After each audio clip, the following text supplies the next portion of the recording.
느헤미야 이야기를 우리가 계속 살펴보고 있고요. 이제 막바지에 다다르고 있네요. 느헤미야는 성벽을 재건했지만 느헤미야는 성벽만 재건한 사람이 아니라 공동체를 세우는 사람이었다는 것을 우리가 느헤미야를 통해서 보게 됩니다. 그래서 굉장히 영적인 사람이죠. 무너진 공동체를 세웠던 사람, 느헤미야. 우리는 지난주에 진정한 부흥이 무엇인가를 같이 살펴보았습니다.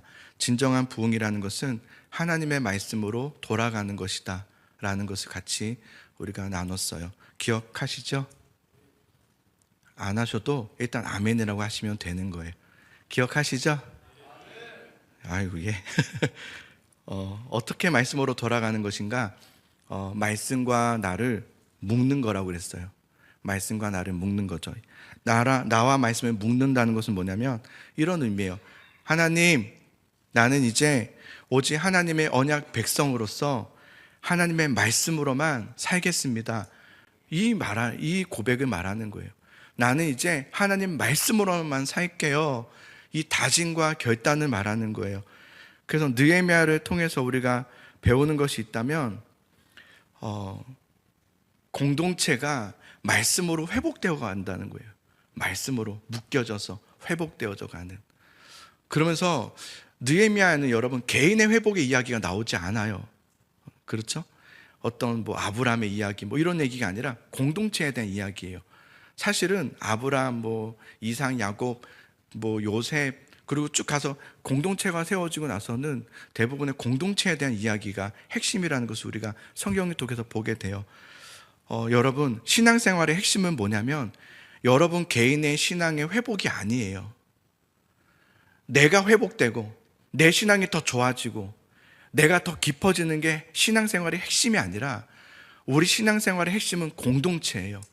공동체가 회복되고 공동체가 살아나고 공동체가 더 깊어지는 것, 이게 우리 신앙의 사실은 핵심이에요. 왜냐하면 성경에서 하나님이 그것 우리에게 계속해서 요구하고 계시기 때문에 그래요. 그래서 신앙생활의 핵심은 공동체의 회복이라는 것을 여러분 꼭 기억하시기 바라요. 반드시 신앙생활은 공동체 회복이 되어야 돼요. 나로 인해서 우리 교회가 살아나야 되고요. 나로 인해서 우리 교회가 좋아져야 되고요. 나로 인해서 우리 교회가 회복되어야 되는 거예요. 그렇게 연결이 되어야 돼요. 그래야지만 그것이 건강한 신앙생활이 돼요. 신앙생활이 나에게서 멈춰버리면 건강해지지 않습니다. 은혜가요, 떨어져 버려요. 은혜는 나에게서 와서 흘러가게 계속해야 돼요. 그래야 고인물이 되지 않고요. 그래야 계속해서 공급해 주시는 은혜의 힘이 있어요. 그런데 교회를 생각하지 않고 나만 생각하는 믿음 생활이 되어버리면 멈춰져 버려요. 더 이상 힘을 발휘하지 못해요. 공급하시는 힘이 없어요. 왜냐하면 더 이상 채울 곳이 없어요. 흘러보내야 돼요. 계속 흘러보내서 하나님의 공급하신 은혜를 계속해서 받아야 돼요. 오늘 이제 느헤미야 10장에서는 부흥에 대한 이야기를 봤어요. 그들이 부흥하는 걸 봤어요. 말씀으로 돌아오고 말씀과 자신을 묶어서 하나님께로 돌아오는 그 모습을 봤어요. 그리고 나서 거기서 끝나지 않아요. 그렇게 끝나면 참 아름다울 텐데 그게 아니라 더 아름다운 일이 있었어요. 그것은 뭐냐면 공동체를 지키는 일이었어요. 공동체를 세워라 였어요. 공동체를 세워라. 이게 하나님이 이끌어 가시는 방식이고 우리는 여기까지 가야 되는 거예요. 11장의 내용은 결국은 하나님의 성인 공동체를 지키는 일에 누구를 사용하시는가예요. 누구를 그 일을 쓰시는가. 자, 우리 한번 1절을 한번 같이 살펴보겠습니다. 느헤미야 11장 1절. 성경을 다 아마 펴셨을 거예요. 자, 느헤미야 11장 1절을 같이 한번 읽어볼 텐데 여기에 반복되는 단어가 있어요. 그것이 무엇인지 한번 여러분 발견해 보시기 바라요. 1절에 있습니다. 시작. 백성의 지도자들은 예루살렘에 거주하였고 그 남은 백성은 제비 뽑아 10분의 1은 거룩한 성 예루살렘에서 거주하게 하고 그 10분의 9는 다른 성읍에 거주하게 하였으며. 자, 무엇이 좀 반복되나요? 거주하였다. 그죠? 거주하게 하였다. 이 거주하게 하였다. 예루살렘에 거주하게 하였다. 또 두 번째도 거룩한 성 예루살렘에 거주하게 하였다. 이 거주하게 하였다는 것은 뭐냐면 그냥 거기 살게 했다는 의미가 아니라 그 성에 들어가 그 성을 지키게 했다는 겁니다. 지키게 했다는 거예요. 지키게. 하나님은 거룩한 성을 세우세요. 공동체를 세우세요. 그러고 나면 끝나는 게 아니라 이제 그 성을 지킬 사람들을 세우세요. 교회를 그냥 세우고 그냥 알아서 하겠지가 아니에요. 그 안에 그 교회를 지킬 자들을 세우세요. 그 안에 거룩함을 지킬 자들을 세우신다고요. 그럼 어떤 사람들을, 누구를 하나님은 그 거룩한 성 공동체를 세우게 하시는가요? 총 오늘은 4가지를 살펴볼 텐데요. 첫 번째는 뭐냐면 부흥을 살아가고 있는 사람이어야 한다는 거예요. 부흥을 살아가고 있는 사람이어야 한다. 한번 저를 따라봅시다. 부흥을 살아가고 있는 사람이어야 한다. 부흥을 살아가고 있는 사람이어야 된다는 거예요. 여기 11장에는 예루살렘에 거주하게 된 그 아름다운 성 공동체를 지키게 할 백성들의 이름이 나열되어 있어요. 이들의 이름들은요, 이들이 갑자기 자신의 이름이 불려진 게 아니에요. 뭐 그럴 마음도 없었는데 나보고 그 안에 들어가서 거주하라고요? 이런 억지로 불리어서 어쩔 수 없이 그러면서 맡게 되는 그런 사람들의 이름들이 아니라, 이들은 어떤 사람들이냐면 하나님께서 저 황무한 예루살렘으로 돌아오라고 말씀하셨을 때 그 말씀을 무시하지 않고, 그 황무한 예루살렘으로 돌아가는 것은 부단히 어려운 일이었습니다. 굉장히 큰 헌신이 따르는 일이었어요. 그러나 그 일의 말씀을 믿고 헌신함으로 자신의 것들을 내버려 두고 말씀을 쫓아 돌아온 자들, 반응한 자들이었어요. 그들은 예루살렘으로 돌아왔어요. 돌아와서 그냥 가만히 있었던 것이 아니라 무너진 성전을 재건했어요. 그리고 무너진 성벽을 재건하는 일에 힘을 다해서 순종한 헌신된 자들을 말해요.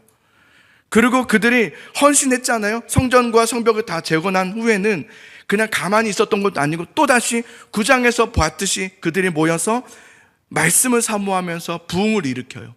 말씀에 들려주십시오. 말씀을 듣고 헌신해요. 눈물을 흘려요. 회개해요. 찬양해요. 진정한 부흥을 경험한 사람들의 이름들이에요. 이들은 어떤 사람이냐? 하나님께서 주셨던 그 말씀을 자신과 묶은 사람들이에요. 임봉했다고 그랬어요. 임봉한 자들. 말씀과 자신을 묶은 자들이에요. 그래서 그 말씀대로 살아간 자들이에요. 우리는 하나님의 언약 백성으로서, 나는 이제 하나님을 믿는 자녀로서 이제 믿음으로만 살겠습니다. 말씀으로 오직 살겠습니다. 그렇게 고백한 자들이었던 거예요. 이들은 부흥을 살아가고 있었던 사람들이에요. 영적인 이 부흥의 이야기가 옛날에 내 과거의 이야기가 아니라 지금, 오늘을 부흥을 살아가고 있는 사람들, 그들만이 이 명단에 들어올 수 있었어요. 여러분, 믿음은 진보하는 거예요. 믿음은 계속해서 자라는 거예요. 멈춰지면 안 돼요. 매 예배 때마다 여러분은 부흥을 경험하셔야 돼요. 매 예배 때마다 하나님의 은혜를 경험하셔야 돼요. 하나님을 사랑하고 하나님을 전심으로 예배했던 그 부흥이 여러분에게는 옛날 기억으로 남아있으면 안 돼요. 옛날엔 좋았는데, 옛날엔 뜨거웠지, 이 말 하시면 안 돼요. 옛날엔 내가 그랬어, 내가 옛날에 얼마나 교회를 헌신했는지 알아? 내가 옛날에 새벽은 맨날 드렸어, 이런 얘기는 하시면 안 돼요. 부흥은 옛날 이야기가 되어서는 안 돼요. 부흥을 경험하는 건 오늘의 이야기가 되어야 돼요. 오늘 내가 이 말씀에 나를 묶어서, 하나님, 나는 오늘을 부흥을 경험하며 살아가고 있습니다. 그 삶이 되어야 되는 거예요. 그가 하나님의 나라의 공동체를 지키는 사람이 되는 거예요. 하나님은 글을 쓰시는 거예요. 그런 사람을 사용하시는 거예요. 누가 하나님의 거룩한 성을 지키게 하는가? 첫 번째는 부흥을 살아가고 있는 사람이어야 된다고 그랬어요. 두 번째는 사람들에게 인정받는 사람이어야 돼요. 나만 믿음 좋고 나만 부흥 경험하고 나만 뜨거우면 되는 게 아니에요. 사람들에게 인정받아야 돼요. 여러분 1절을 다시 한번 보시면 이렇게 시작돼요. 백성의 지도자들은, 그래요. 백성의 지도자들은. 여기서 지도자들이 핵심이 아니라 백성의, 강조가 거기 있어요. 백성의 지도자들이에요. 이 지도자들은 어떤 지도자들인가? 지키게 했던, 하나님의 선택했던 백성의 지도자들은 누구였는가? 이들은 선천적으로 레위인이었거나 아니면 제사장이었거나 그냥 그 집안 내력이 지도자 집안이었기 때문에 지도자가 된 사람들이 아니라 후천적인 사람들이에요. 나중에 백성들로 인해서, 사람들로 인해서 세워진 지도자들을 말해요. 백성의 지도자들이에요. 백성들이 볼 때 이 사람이면 우리 공동체를 이끌어갈 만한 사람일 수 있겠다라고 인정한 사람이에요. 백성의 지도자들. 그래서 여러분, 교회의 지도자나 리더는 어떤 사람이 되냐면 사람들에게 인정받는 사람이어야 돼요. 사람들에게 인정받아야 돼요. 자기 스스로가 내가 이 교회 보니까 이 교회는 뭐가 좀 부족하고 뭐가 좀 안 됐어, 내가 한번 해보겠다. 굉장히 위험한 사람입니다. 내가 직분자가 좀 되어서, 내가 뭐 장로가 되어서, 내가 권사가 되어서 한번 교회를 내가 부흥시켜 보겠다. 이 사람 정말 위험합니다. 교회 직분자나 지도자는, 리더는 사람들에 의해서 인정받는 사람이어야 돼요. 사람들이 인정해야 돼요. 스스로가 자기가 하려고 하면 안 돼요.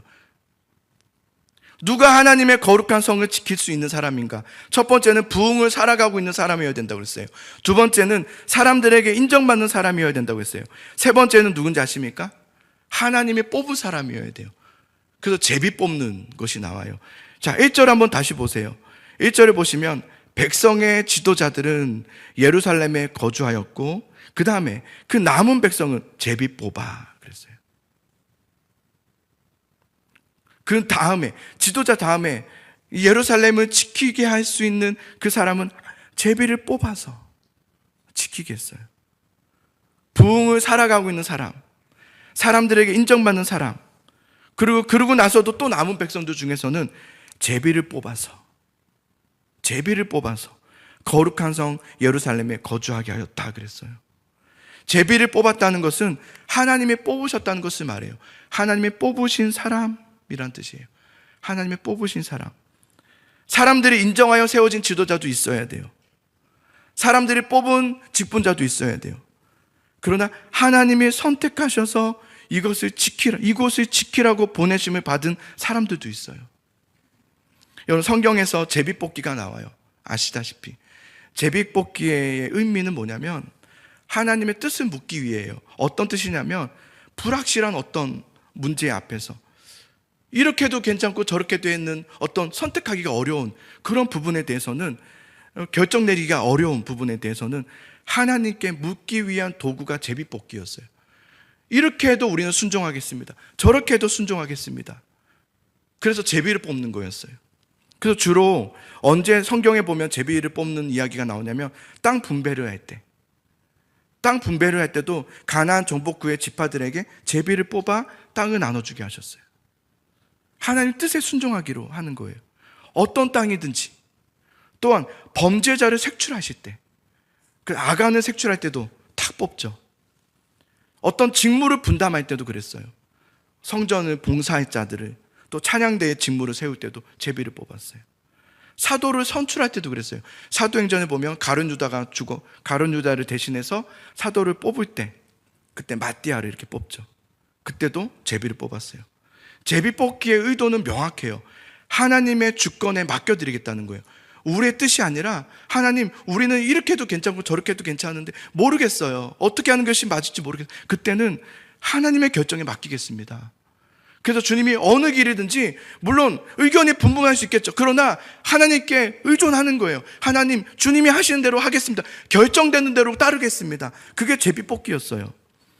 그런데 여러분, 어느 날 우리 교회에서 어느 날 어떤 담임 목사를 선출할 때나 이렇게 뽑을 때나 아니면 직분자들을 세울 때 어떻게 합니까? 제비 뽑기를 하지 않고 뭐 하죠? 투표를 해요. 투표 방식으로 뽑죠. 왜 구약시대처럼 제비 뽑기를 하지 않고 담임 목사라는 중요한 직분을 맡긴다거나 아니면 장로나 또 권사나 또 안수집사를, 시무집사를 세울 때 왜 제비 뽑기를 하지 않고 투표 방식으로 하는 걸까? 어떤 사람들은 그 인기 투표 아니냐 뭐 이렇게 생각하는 분도 있는데, 왜 여러분 오는 날은 제비 뽑기를 하지 않는 걸까요?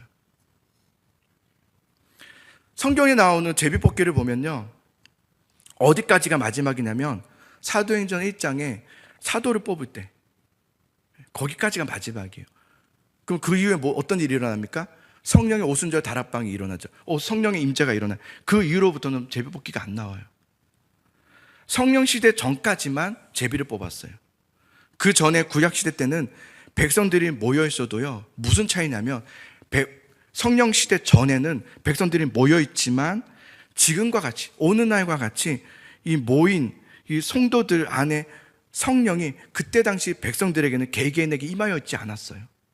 그때는 성령이 사도행전 때부터 믿는 자들에게 내주하시기 시작하셨어요.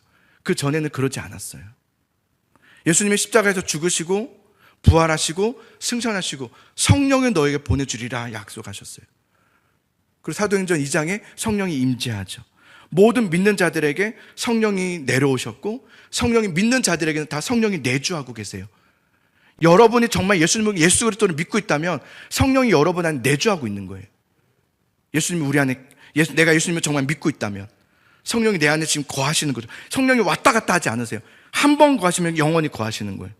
그래서 오늘날의 성령 시대의 교회는 직분자를 뽑을 때 제비를 뽑지 않고 투표로 뽑은 이유는 사람들에 의해서 결정되기 위해서가 아니라 믿는 자들 안에 내주하고 계시는 성령의 역사로서 교회 공동체가 한 지도자를 뽑았다는 것은, 그 투표 방식으로 뽑았다는 것은 하나님이 그를 인정했다는 것으로 의미하는 것이기 때문에 그래요. 성령께서 하셨다. 그래서 사람들의 투표 방식을 인정하는 거예요. 그래서 여러분, 오늘날 투표로 결정하는 방식들, 어떤 회의를 통해서 다수결로 결정하는 그 방식들은 매우 성경적이에요.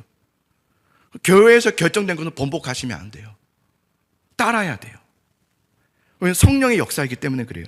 그래서 오늘날 교회에서 투표한 후에 어떤 결정이 된 후에 뭐라고 하죠? 하나님이 하셨습니다라고 말하는 거예요. 그것이 내 뜻과 맞지 않는다고 해서 반대하시면 안 돼요. 하나님이 하셨습니다 해야 되는 거예요. 하나님이 하셨습니다. 하나님이 그를 인정하셨습니다 해야 되는 거예요.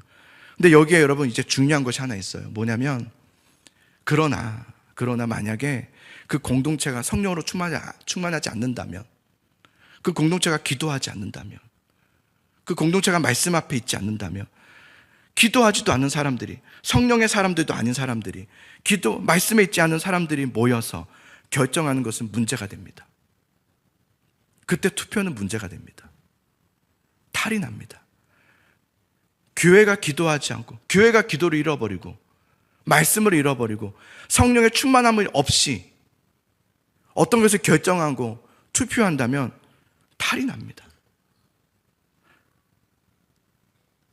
그래서 교회 안에 성령 충만함이 매우 중요합니다. 거룩성을 지키는 것은 너무너무 중요합니다. 9장에서 일어났던 부흥이 우리에게 일어나 주십시오. 그보다 더 중요한 것은 성령 충만함이에요. 그 거룩함을 지키는 일이에요. 교회가 그것을 하지 않는다면, 성도들이 깨어서 교회 안에 거룩성과 성령을 지키지 않는다면 그 교회는 일어나지 못합니다. 잠자고 있으면 안 됩니다. 깨어 일어나야 합니다. 성령의 충만함을, 거룩함을 지키기 위해서 싸워야 합니다. 부르짖어야 되는 거예요. 교회는 반드시 성령의 사람들이 모여야 되고, 말씀을 자신과 묶어서 날마다 부흥을 경험하는 사람들이 모여있는 공동체가 되도록 힘써야 합니다. 이걸 계속해서 우리는 몸부림쳐야 되는 거예요. 우리 교회에 진정한 부흥이 일어나고 그 부흥의 역사가 지속될 수 있도록 날마다 모이기를 힘써야 되고, 어떻게든 모여서 기도하기를 애써야 하고, 우리의 부르짖음과 통성의 기도가 노랫소리가 되어서 화음이 이루어지고 아름다운 소리가 되어지고 거룩한 공동체가 될 수 있도록 여러분이 나와서 예배 자리를 채워야 되고 기도의 소리를 채워야 되는 거예요. 이게 얼마나 중요한지 몰라요. 누가 하나님의 거룩한 성을 지키는가? 부흥을 살아가고 있는 사람이어야 된다고 그랬어요. 두 번째는 사람들에게 인정받아야 돼요. 세 번째는 제비 뽑힌 사람이어야 된다고 했어요. 네 번째는 자원하는 사람이어야 돼요. 자, 2절을 한번 보겠습니다.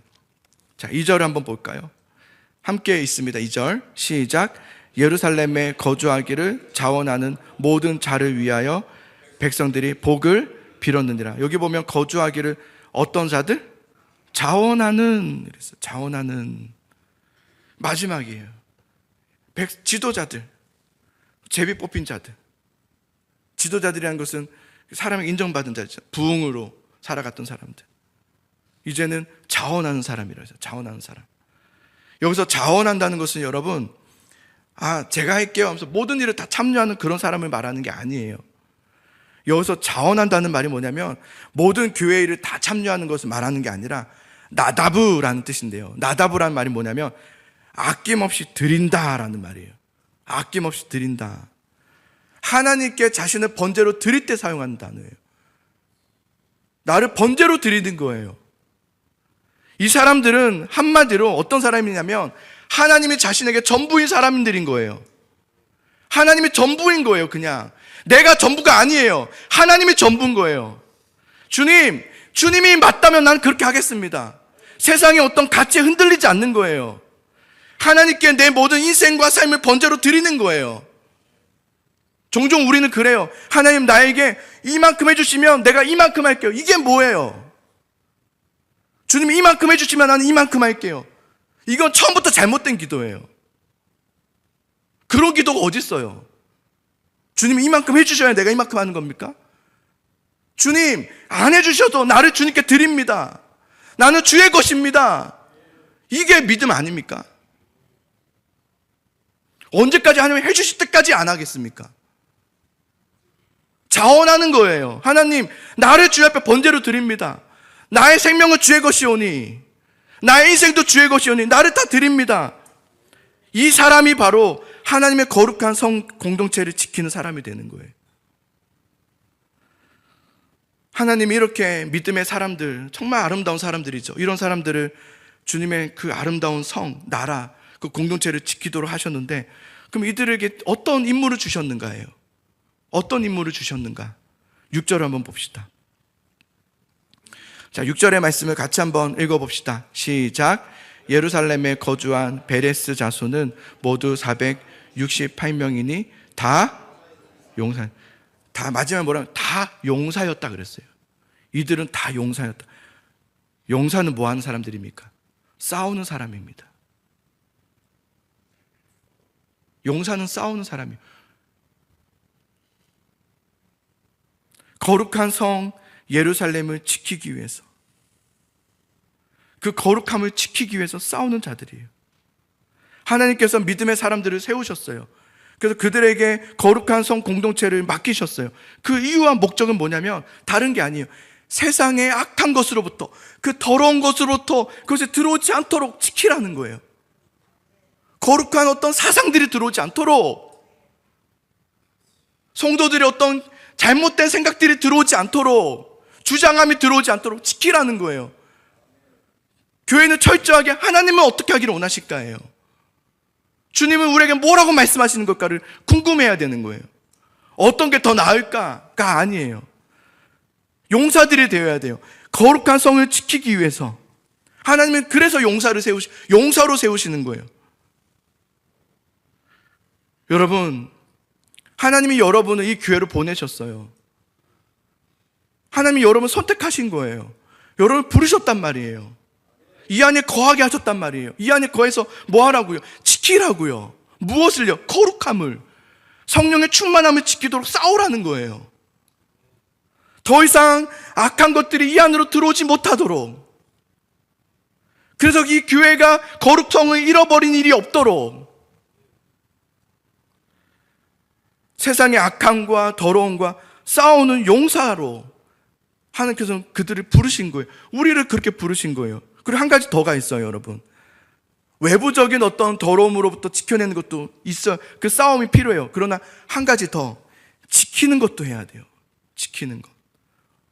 우리 내부적인 안에서 사실은 가장 강력한 것은 내부예요. 우리 안에서의 거룩성을 해치고자 하는 것들이 있다는 거예요. 그것이 정말 위험해요. 자, 9절을 볼까요? 자, 9절의 말씀을 같이 한번 읽어봅시다. 시작. 시그리의 아들 요엘이 그들의 감독이 되었고 하스누아의 아들 유다는 버금이 되어 성읍을 다스렸느니라 그랬어요. 여기 감독 그리고 버금 있어요. 감독은 말 그대로 감독자들이에요. 이렇게 살펴보는 감독하는 자들이에요. 그리고 버금은 뭐냐면 이제 감독관 그 다음에 두 번째 구역을 관할하는 자들을 말해요. 이들 또한 지키는 자들을 말해요. 살펴보는 거예요. 하나님은 관리자로, 용사로, 그리고 감독으로, 버금으로 세우셨어요. 그래서 그들에게 지켜보게 한 거예요. 외부의 공격으로부터 용사로서, 그러나 그 내부 안에서 우리를 더럽히게 하는 것들, 우리 내부 안에서의 대화들, 교회에서의 어떤 대화들, 어떤 행동들, 어떤 결정들. 그래서 저는 우리 교회는, 교회에서 뭐 하자, 정치 얘기하지 말자 그러잖아요. 정치 얘기하지 말자. 교회에서는 세상 얘기하지 말자. 드라마 이야기하지 말자. 교회에서는 어떻게든 하나님의 은혜 이야기하고, 말씀 묵상한 이야기 나누고, 요즘 하나님께서 나에게 어떤 은혜 주신지를 이야기를 나누고, 물론 안부도 묻고 해야 되죠. 그런 거 묻지 말라는 것이 아니라, 항상 마귀는 여러분, 제가 교회를 사역하면서, 전도사 때부터 사역하면서 늘 봤던 게 있어요. 단 한 번도 빠짐없었어요. 마귀는 교회가 부흥할 때 꼭 공격해요. 항상 그랬습니다. 항상. 한 번도 빠짐없었어요. 단 한 번도. 은혜 받으려고 할 때, 뭔가 기도가 되려고 할 때 어떤 무엇을 통해서 방해가 일어나요. 꼭 그렇습니다. 이런 일에 여러분 쉽게 무너지면 안 돼요.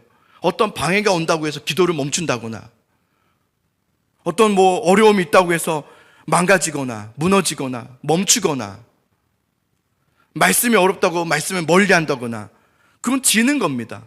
기도가 안 된다고 기도를 안 하는 건 지는 거예요. 속은 거예요. 그럴 땐 영적으로 더 싸워야 되는 거예요. 그래서 거룩함을 지켜내고 성령 충만함을 지켜내야 되는 거예요. 제가 서두에 느헤미야는 성벽만 재건한 사람이 아니라고 했어요. 맞아요. 느헤미야는 이제 돌아보니까 성벽을 재건한 사람이 아니라 무너진 공동체를 세우는 영적인 사람이었어요. 야, 참 멋있다는 생각이 들었어요. 하나님은 여러분을 통해서 성벽만 재건하는 사람으로 부르신 게 아니에요.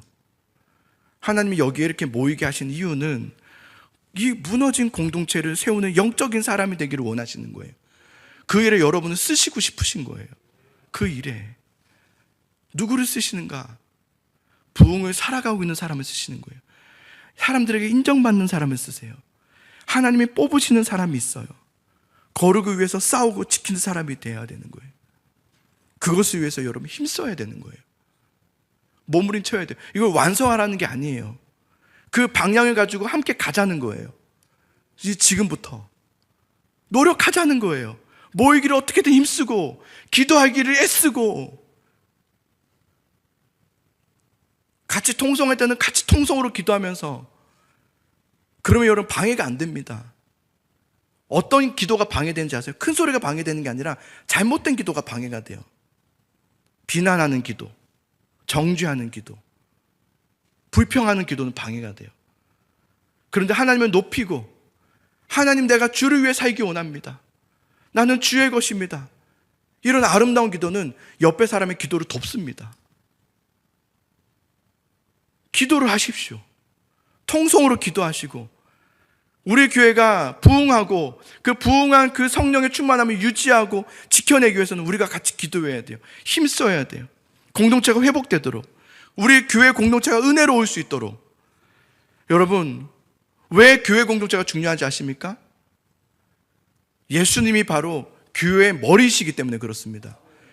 교회를 떠나서, 교회와 단절해서 나 혼자 믿음 생활하면 은혜를 못 받습니다. 교회의 머리신 예수 그리스도에 속해야 돼요. 너희는 교회의 지체라고 했어요. 우리가 지체됨으로 살아가지 않는다면 우리는 머리로부터 주는 공급을 받지 못하게 돼요. 교회 안으로 들어오셔야 돼요. 교회 공동체를 위해서 기도하셔야 돼요. 주님, 내가 교회를 위해서 할 수 있는 것이 무엇입니까? 봉사라는 말이 아니에요. 함께 그 일을 가지고 기도하자는 거예요. 교회가 살아나도록. 교회가 살아나면 우리가 살아나요. 교회가 살아나면 가정이 살아나는 거예요. 교회가 얼마나 중요한지 아십니까? 하나님의 은혜 방편은 교회예요. 교회를 통해서 은혜를 주신단 말이에요. 그리고 영혼 구원은 교회를 통해서 일하시잖아요. 그래서 교회가 너무 중요해요. 여러분, 교회를 가볍게 여기지 마세요. 나만 생각하지 마세요. 내 은혜, 내 신앙생활의 상태만 생각하지 마세요. 교회를 좀 보세요. 주님, 나는 이 교회의 손과 발입니다. 나는 손가락입니다. 나는 발가락입니다. 나는 한 분명한 지체입니다. 주님, 이 교회를 건강하게 해주시옵소서. 그래야 내가 건강해지는 거예요. 우리 교회가 건강할 수 있도록, 우리 교회가 일어날 수 있도록 주님, 나를 써주시옵소서. 이 손가락이 뭘 대단한 거 하겠습니다만 잘 붙어서 하나님, 내가 쓰임받게 해달라고, 어떤 일에 사명을 주어졌을 때 최선을 다하고. 여러분, 그렇게 기도해 보신 적 있어요? 이 교회를 위해서 사용해 달라고? 아마 반대로 기도하겠죠. 교회에서 나 시키지 않게 해주소서.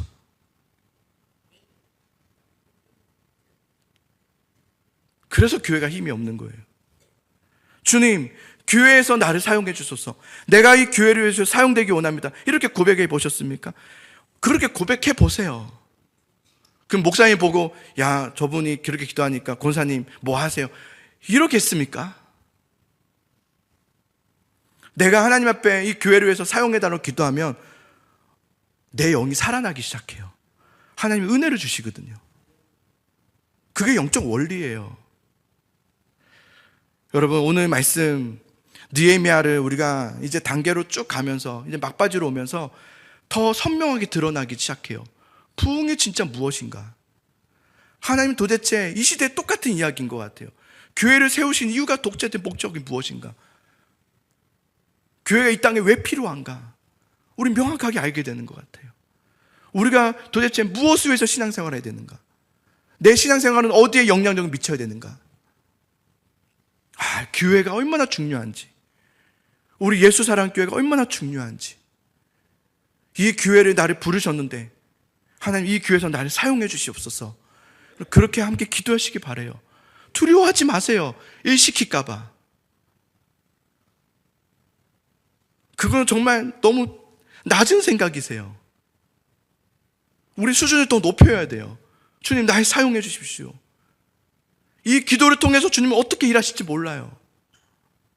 이 기도가 어떤 영혼을 돌아오게 하는 기도가 될 수도 있는 거예요. 하나님 믿고 고백해 보세요. 주님, 날 사용해 주십시오. 내 입술을 사용해 주시고, 내 찬양을 사용해 주시고, 내 부르짖음을 사용해 주십시오. 그래서 돌아와야 될 영혼들이 정말 많은데 그 영혼들이 돌아오는 길이 될 수 있도록 도와주십시오.